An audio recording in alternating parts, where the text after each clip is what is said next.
इस वक्त एलएसी पर भारत और चीन डायलॉग टेबल पर हैं। मॉल्डो में भारत के कमांडर्स चीन से आमने सामने बैठकर हर विवाद पर बात कर रहे हैं, लेकिन प्रधानमंत्री ने कल कोलकाता से ये क्लियर मैसेज दे दिया कि देश की संप्रभुता से किसी भी तरह का समझौता नहीं होगा। यही मैसेज हिंद की सेना ने राजपथ पर दिया। हमने एलएसी से लेकर एलओसी तक अपनी ताकत कितनी बढ़ाई, इसकी झलक 26 जनवरी की परेड में भी दिखेगी। इस शक्ति परेड का final trailer frame by frame देखिए। ठीक 10 बजे राष्ट्रपति ध्वजारोहण करेंगे, इसके पास से सैल्यूट देंगे। उसके साथ आपको ये भी बता दें कि कुल 52 सेकंड के अंदर, हर 4 सेकंड के अंदर ये फायर कर रही है ब्लैंक राउंड को। तौर पर गणतंत्र दिवस, स्वतंत्रता दिवस के मौके पर इसको किया जाता है और ये देश गौरव का दिन है। हम आपको ये भी बता दें, आर्टिस्ट डे के दिन भी इसे फायर किया जाता है। की 26 जनवरी कई मैसेज के साथ आई है। ये मैसेज पाकिस्तान से लेकर चीन तक लाउड एंड क्लियर है। आत्मनिर्भर भारत कितना सक्षम है, थल से लेकर नभ तक कितना सुरक्षित है, इसकी झांकी राजपथ पर पूरी दुनिया देखेगी। सेना की 2233 मीडियम रेजिमेंट है और इसकी कमान संभाल रहे हैं लेफ्टिनेंट कर्नल जितेंद्र। हम आपको ये बता दें कि ये 25 पाउंडर गन है जिसका इस्तेमाल सेरेमोनियल तौर पर किया जाता है। ठीक 10 बजे राष्ट्रपति ध्वजारोहण करेंगे, इसके पास से सैल्यूट देंगे। उसके साथ आपको ये भी बता दें कि कुल 52 सेकंड के अंदर, हर 4 सेकंड के अंदर ये फायर कर रही है ब्लैंक राउंड को। तौर पर गणतंत्र दिवस, स्वतंत्रता दिवस के मौके पर इसको किया जाता है और ये देश गौरव का दिन है। पराक्रम से भरे कदम ताल की ये गूंज बता रही है, देश के सम्मान से किसी कीमत पर समझौता नहीं होगा। कोरोना काल में इस बार गणतंत्र दिवस में काफी कुछ अलग होगा तो काफी कुछ पहली बार भी होगा। इस बार जिसका सबसे ज्यादा इंतजार है वो है फाइटर प्लेन राफेल, जो पहली बार परेड का हिस्सा बनेगा। आसमान में एकलव्य फॉर्मेशन में राफेल उड़ान भरेगा। एकलव्य फॉर्मेशन में 1 राफेल, 2 जैगवार और 2 मिग-29 होंगे। परेड में हिस्सा लेने वाले एक राफेल प्लेन को महिला पायलट फ्लाइट लेफ्टिनेंट भावना कांत उड़ाएंगी। कितना इंस्पायरिंग होगा वो दिन आपके लिए, खुद के लिए भी और बाकी जो लोग देख रहे हैं? आई थिंक बाकियों से सबसे ज़्यादा इंस्पायरिंग मेरे लिए ही होगा। बचपन से जिस रिपब्लिक डे को देखते हुए आ रहे हैं, उस रिपब्लिक डे में खुद शामिल होकर के जो फीलिंग है, जो मोटिवेशन है, वो अपने आप में ही एक अलग एहसास है। ये पहला मौका होगा जब रफाल लड़ाकू विमान गणतंत्र दिवस के मौके पर इस राजपथ के आसमान को चीरते हुए भारतीय वायुसेना के motto touch the sky with the glory को साबित करते हुए दिखाई देंगे। ये रफाल लड़ाकू विमान 4.5 जनरेशन के ओमनी रोल हैं और 17 स्क्वाड्रन, जिसे गोल्डन एरोज कहा जाता है, उस स्क्वाड्रन का हिस्सा है। इस समय जोधपुर में फ्रांस और भारत की एयरफोर्स की जॉइंट एक्सरसाइज हो रही है, इसलिए जोधपुर से फ्लाई करते हुए रफाल लड़ाकू विमान महज 7 सेकंड के लिए इस राजपथ के पूरे डायस के ठीक सामने, जहां पर सुप्रीम कमांडर होंगे, ठीक सामने इसी आकाश में मैनोवर करते हुए दिखाई देंगे। एकलव्य फॉर्मेशन राफेल तो गरुड़ फॉर्मेशन के 1 C-17, 2 मिग-29 और 2 सुखोई अपना शौर्य दिखाएंगे। इसके अलावा सुखोई MKI-30 का त्रिशूल फॉर्मेशन भी देखने लायक होगा।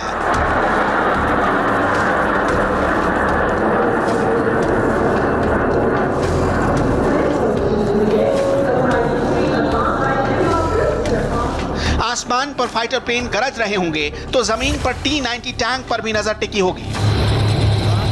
देश पर आंच न आने दी, रौंदा अरी को बार बार, आज हिंद भी जान उठा है, उठ खड़ा जब महान। T-90 टैंक अचूक निशाना लगाने वाली 125 मिलीमीटर की मेन गन से लैस है। T-90 से एंटी टैंक मिसाइल दागी जा सकती है। 48 टन वजनी ये मशीन दुनिया के हल्के वजन वाले टैंकों में से एक है। ऑटोमेटिक लोडर की वजह से ये टैंक 1 मिनट में 8 गोले दाग सकता है। रास्ता चाहे कैसा भी हो, T-90 टैंक 72 किलोमीटर प्रति घंटे की टॉप स्पीड से चल सकता है। इस वक्त एलएसी पर लद्दाख की ऊंचाइयों पर T-90 टैंक तैनात है। T-90 टैंक के बाद जब ब्रह्मोस मिसाइल राजपथ पर निकलेगी तो हर किसी का सीना गर्व से चौड़ा हो जाएगा। ब्रह्मोस ऐसी मिसाइल है जिससे दुनिया की बड़ी बड़ी सेनाएं घबराती हैं।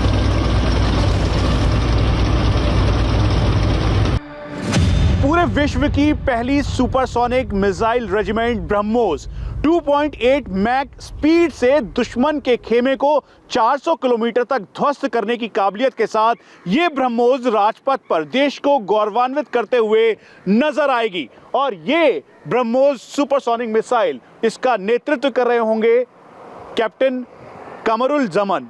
कितना बड़ा दिन होगा आपके लिए, खासतौर पे जब आप आगे होंगे सैल्यूटिंग डायस पर, उस 3 सेकंड पे राष्ट्रपति को सैल्यूट करते हुए नजर आएंगे और ब्रह्मोस के इस वेपन को आप लीड कर रहे होंगे। हाँ, सबसे पहले जय हिंद। आप जब एक तो सबसे बड़ी उपलब्धि ये है कि दुनिया की सबसे पहली सुपरसोनिक क्रूज़ मिसाइल का कंटिंजेंट कमांडर बनने की मुझे वो मिली है इस बार। और जब आप चीफ ऑफ आर्मी स्टाफ के सामने इतनी जल्दी सर्विस में सल्यूट करने का मौका आपको मिलता है, जब आपको पूरा देश देख रहा होता है और आप रिपब्लिक डे परेड में अपने यूनिट को रिप्रेजेंट करते हैं, आई डोंट थिंक इससे बेटर कोई मौका होगा किसी की लाइफ में। ये पहली विश्व की सुपरसोनिक मिसाइल रेजिमेंट है। कितनी रेंज है ब्रह्मोस की और कितना लीथल है ये सुपरसोनिक 2.8 मैक की स्पीड? ये 400 किलोमीटर तक आप वार कर सकते हैं दुश्मन के ऊपर, जहाँ पे अगर आप बात करें क्रूज़ ऑल्टीट्यूड की तो ये 15 किलोमीटर की ऊंचाई तक जाती है। और इस वजह से ये किसी भी रडार सिस्टम के लिए बहुत मुश्किल है इस मिसाइल को लोकेट करना। अपग्रेडेड शिल्का ये वो हथियार है जिसके आसपास 2.5 किलोमीटर तक कोई दुश्मन का विमान आने की जरूरत नहीं करता। इसके वार से बच पाना नामुमकिन है।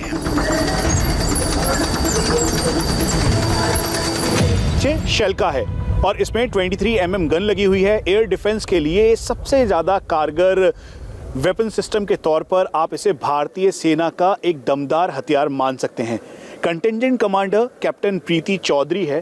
प्रीति के बारे में हम आपको बता दें कि ये एनसीसी की कैडेट थी, इनको बेस्ट कमांड अवार्ड मिला। उसके बाद अब ये भारतीय सेना का हिस्सा होते हुए इस शिल्का एयर डिफेंस सिस्टम को लीड करते हुए राजपथ पर नजर आएंगे। सबसे पहले प्रीति ये बताएं आपकी कैप्टन प्रीति, जब वो टाइम होगा, बिकॉज सामने महामहिम होंगे, प्रधानमंत्री होंगे, हर कोई होगा और आपको देख रहा होगा, वुमेन एम्पावरमेंट का एक सच्चा एग्जाम्पल आप हैं एनसीसी से लेकर अभी तक का। जी बिल्कुल। 2016 में 2013 टू 2016 में मैं एनसीसी एयरविंग के कैडेट रह चुकी हूँ और वहीं से मेरा ट्रांजिशन इंडियन आर्मी में हुआ। मेरा बैकग्राउंड भी आर्मी ही है। मैंने as a NCC cadet RDC camp 2016 attend किया था एंड राजपथ पे मार्च किया था। तो दिस इज़ थोड़ा सा नॉस्टैल्जिक फीलिंग है ये मेरे लिए। नाउ आफ्टर दिस एनसीसी मैंने अपना डिफेंस ज्वाइन किया और मैं अपनी रेजिमेंट में कमीशन हुई 2018 में।